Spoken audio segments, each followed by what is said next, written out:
Good morning, my friends. Good morning for me. It's probably evening in some other countries, but it's morning for me in California. Thank you very much for inviting me to share with you some thoughts that I'm about to share. Um, the I want to thank all of you who are involved in this global coalition and doing a lot of really exceptional work relevant to drug demand reduction, prevention, treatment, recovery, rehabilitation.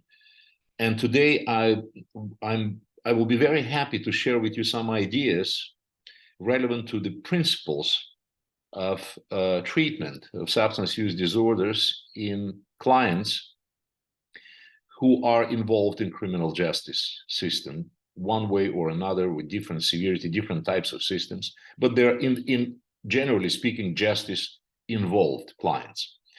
I definitely appreciate, this is what I would like to say, to share with you from the very beginning.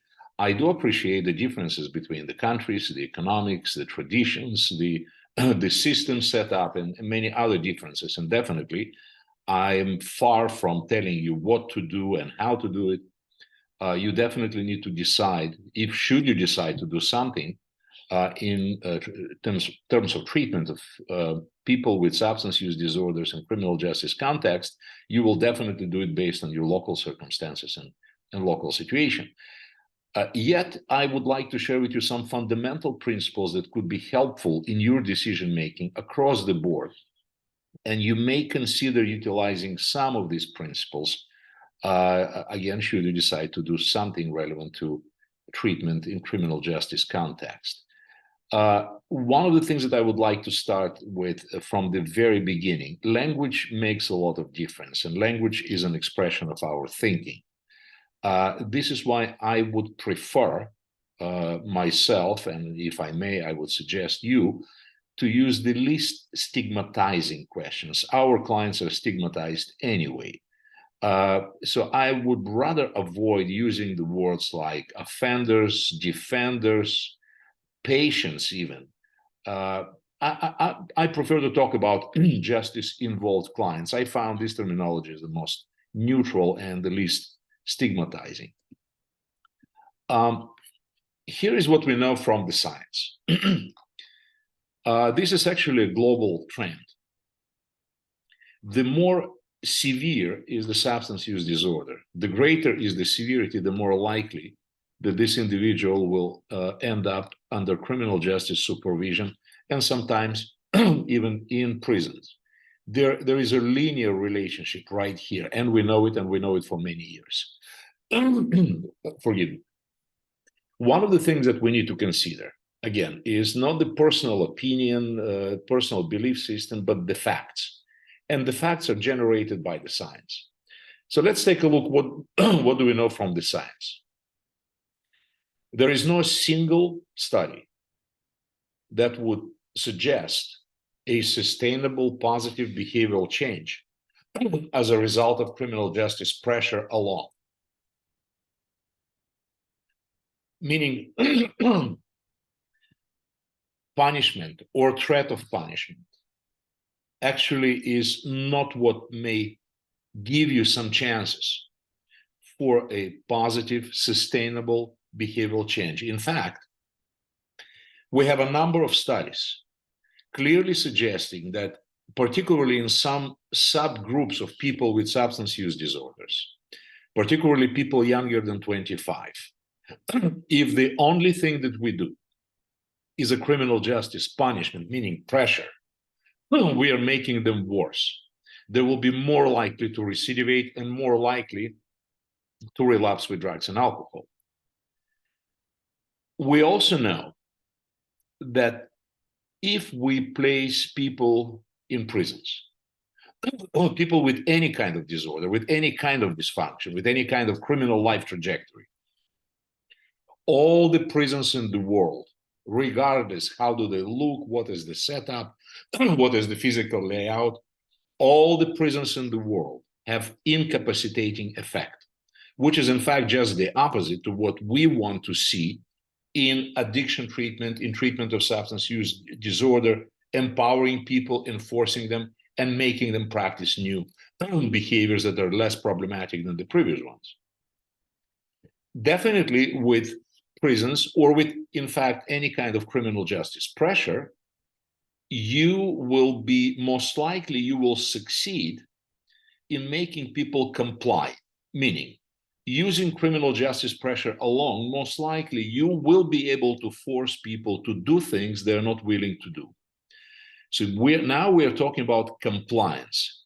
And unfortunately, compliance has nothing to do with a sustainable behavioral change and recovery. Compliance means you're suppressing a behavior that is less than desirable. A police officer will make you comply in most of the cases in literally 2 minutes.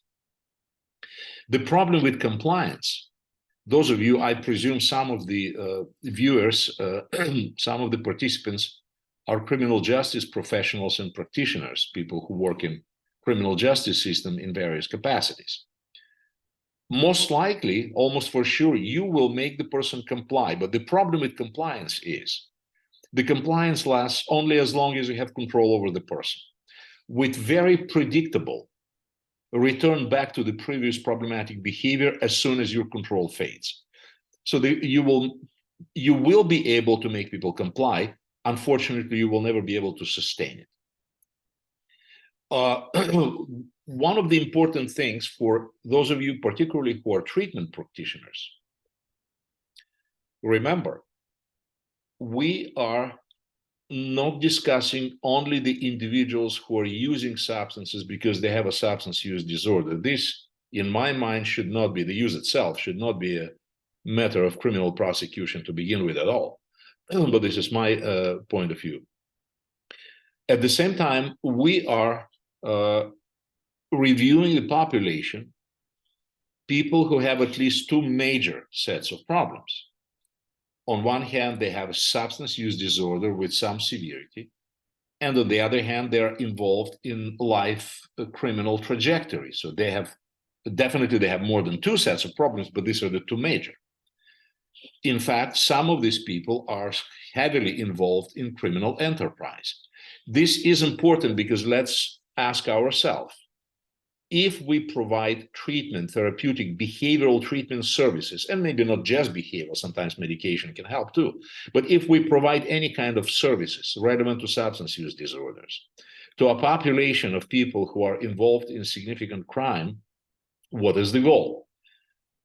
Is the goal just to get them into recovery and support them to maintain the recovery? This is a wonderful goal.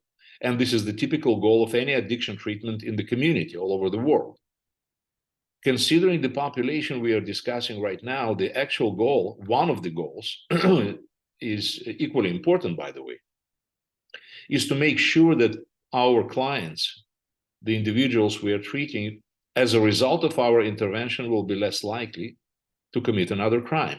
Otherwise, unfortunately, let me make it clear to you, we are at risk sometimes to create sober criminals who could be even more dangerous. So let's make sure we are clear about the goal. The goal of interventions in criminal justice context is not just to help people to initiate recovery and stay in recovery as long as possible. The equally important goal is to make sure that as a result of our work, therapeutic work, our clients will be less likely to commit another crime, meaning the public safety protection for all of us is an equally important goal as public health improvements, meaning treatment and recovery in our clients. In order to do that, one of the key important factors for all of us to appreciate, regardless of what your belief system, what your training, what your experience tells you, to appreciate a fact. And the fact is that substance use disorders are not a moral failure or lack of willpower or not being moral or not being religious, none of the things that we used to believe even 30, 40 years ago. Considering the level of science that we have right now, particularly generated in the last 20 years, it is really difficult to deny that substance use disorders are by far more complex problems than just lack of willpower or a bad habit. Substance use disorders are chronic and relapsing brain conditions with behavioral expression and with the tendency for chronicity. It means it takes long time to recover, sometimes a lifetime. This is something that, again, I'm not trying to justify anything. I'm not trying to change your belief system. I'm trying to present you the facts. I'm trying to understand what is the nature of the problem I'm working with, because if I don't understand it, it is highly unlikely I will be effective. This is all, it goes back to the issue of effectiveness. Let's take a look at what we, let me make a step back, because I said effectiveness. How do we measure the effect? Because people may have all sorts of ideas what effect, what the good outcome may look like.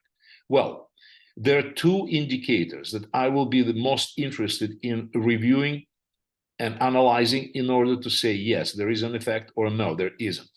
One is the rates of drug and alcohol relapses in our clients, and two is the rates of re-offending, meaning committing criminal recidivism, committing another crime of some type. Because these are the two goals that I have in mind when I discuss the issue of treatment in criminal justice context: public health protection and public safety protection, and they're both equally important. So criminal recidivism reduction and the rates of drug and alcohol relapse reduction. If you look at this line, this is what we have generally globally in terms of the policies and different approaches to individuals with substance use disorders who are involved one way or another in the criminal justice system.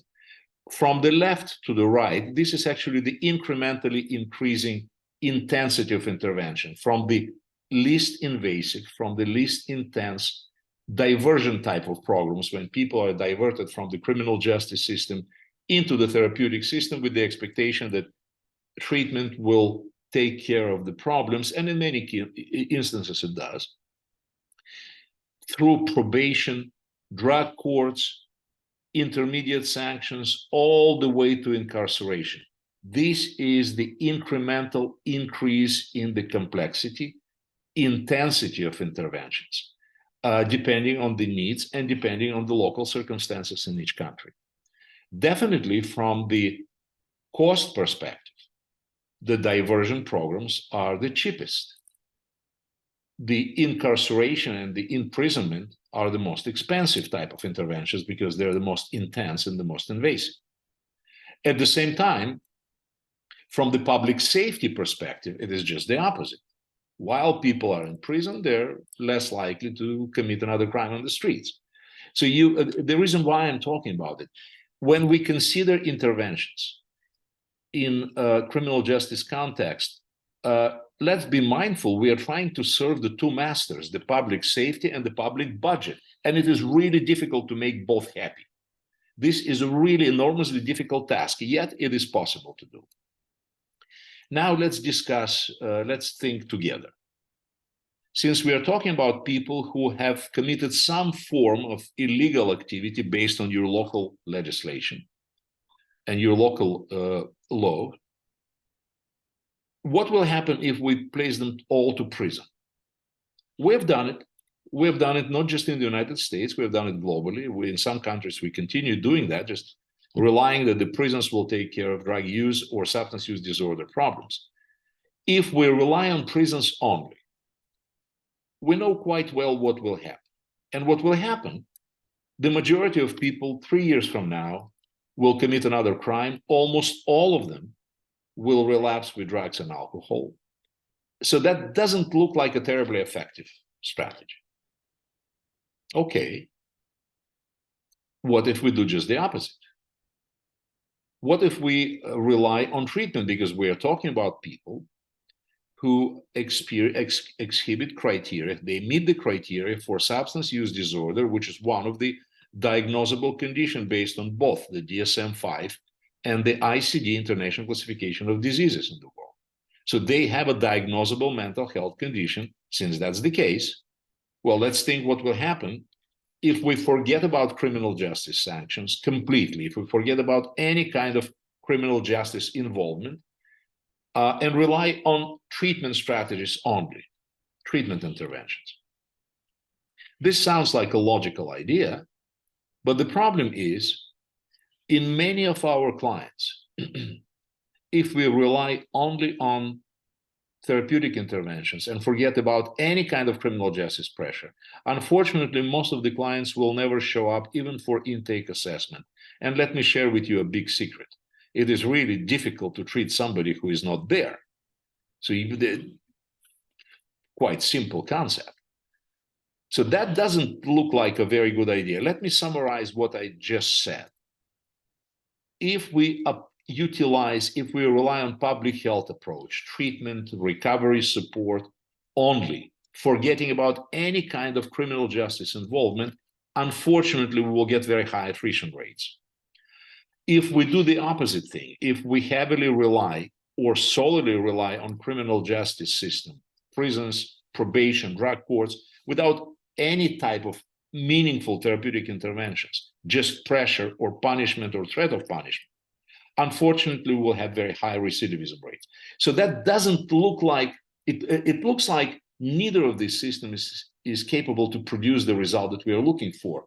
Criminal recidivism reduction, public safety protection, and the reduction in the rates of drug and alcohol relapses and problems, meaning public health protection. Neither of the system by itself alone is capable to give us the result that we are willing to see. Okay, what if we combine the two? What if we combine the best from the therapeutic world with the best from the criminal justice world and see what will happen next? We have done this. We have made many mistakes in the last, let's say, 40, 50 years. Any kind of treatment intervention in criminal justice context that you can think of actually has been implemented, and most of the interventions did not succeed. They have failed. They did not produce the outcome, and this is why I think it's important to make sure we have some understanding of the type of interventions that have been implemented. They have been evaluated, and they actually did not produce any result. Fear-based intervention, trying to shame, to blame individuals, you will be wasting your time.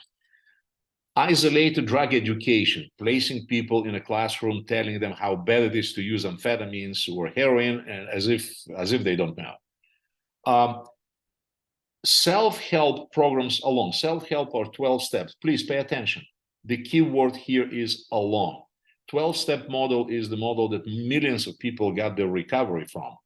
Considering the level of dysfunctions in many of our clients, in most cases, this 12-step model does not have enough intensity to address their issues. However, if we add the self-help 12-step component on top of other things that we are doing that are more intense, that will actually increase the effectiveness significantly. So the key word here is alone. Harsh confrontational approaches, like in traditional old-fashioned therapeutic communities, confronting people into their face, yelling and screaming, trying to introduce some behavioral change through different strategies, but one of them is the harsh confrontation. That doesn't seem like an effective approach either, based on what we know from the science now. So there are some of the strategies that have been implemented, they have been evaluated, and actually we have no evidence they can result in any positive outcomes. So what we can do, what works, and how to make it work. If you really want to make it work, we need to answer 4 questions. We need to decide whom to treat. Unfortunately, we cannot help everybody. We need to make a decision whom to refer to treatment.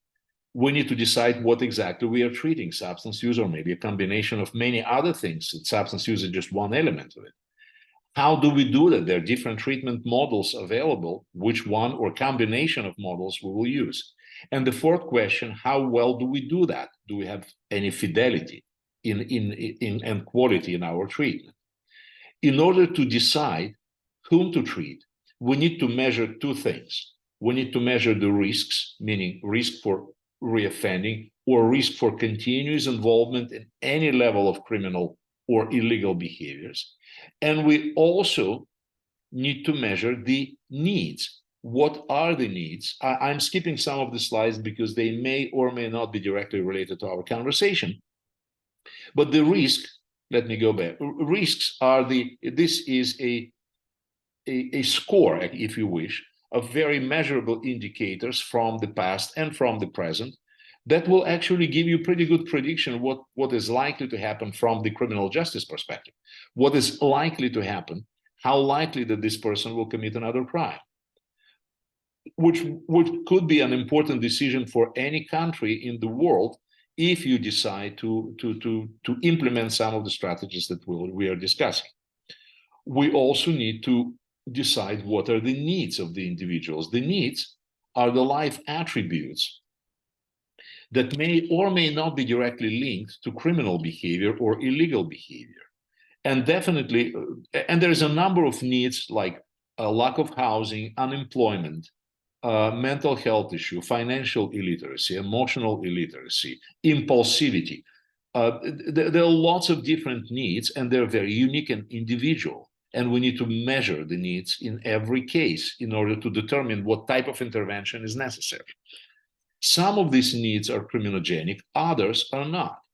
The most criminogenic needs, meaning the human needs that are directly related to the potential of repetitive criminality, are criminal affiliation, criminogenic thinking errors, and substance use disorders. When we discuss what is it that we are treating, substance use or something else, we really want to make sure that substance use in our population is not the only thing we are doing, because people we are working with, they have, I will skip some of these slides, forgive me.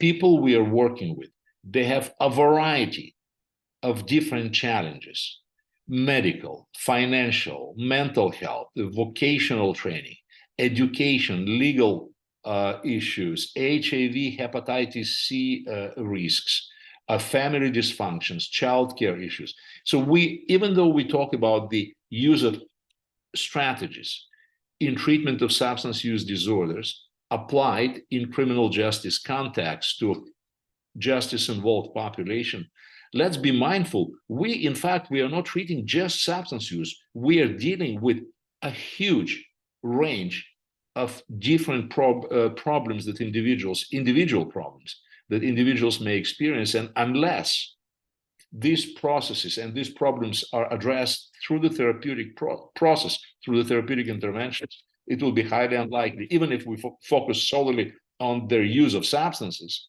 and we don't pay attention to other issues, and there are many, that would be highly unlikely we will be successful with this individual. So when we talk about risk and we talk about needs, there are two variables, there are four possible combinations. And in fact, these are four subpopulations that you will be working with should you decide to implement those strategies in different countries. And they respond differently to different treatments. Some of them should not be in treatment to begin with, and let me walk you through very briefly.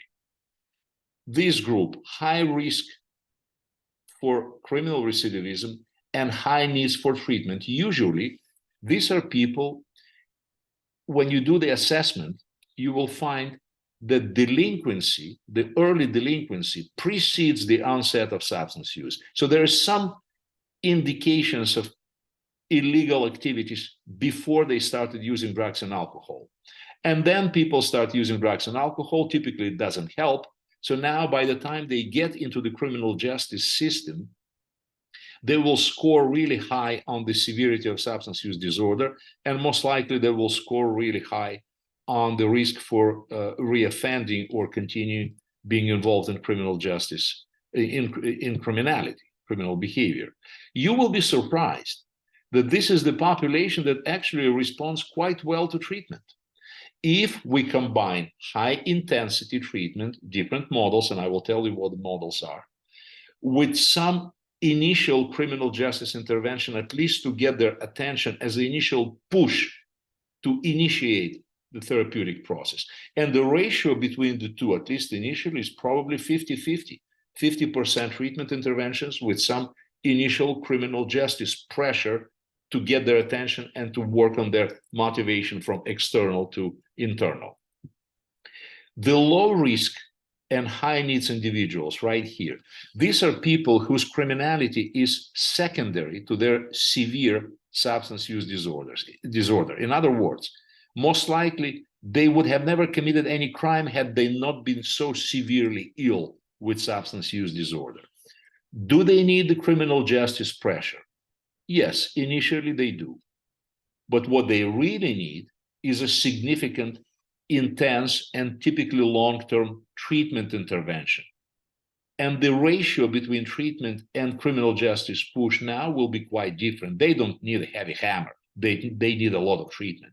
But they do need some initial criminal justice pressure, at least for the motivation change reason. High risk and low need individuals, they're right here. Folks, unfortunately, these are people who usually do not respond well to the typical treatment interventions, and they commit a lot of crime.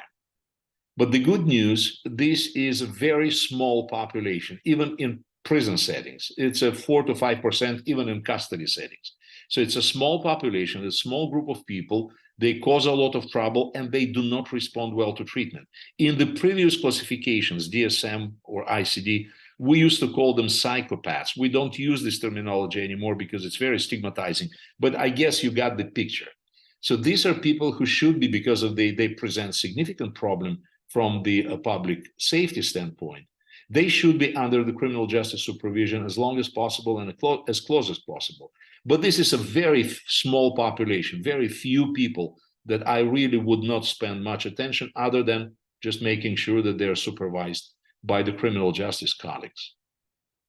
And this subgroup, low risk and low need, these are people who actually, for whom we don't have any evidence of severe criminogenic needs, nor we have any significant evidence for severe substance use disorder. These are typically people who, forgive me, they got drunk and did something stupid. Now they don't have time for a good lawyer and they end up in a prison or on probation or in drug courts. But these are people who, in fact, most likely they will be fine with minimum interventions or even no intervention.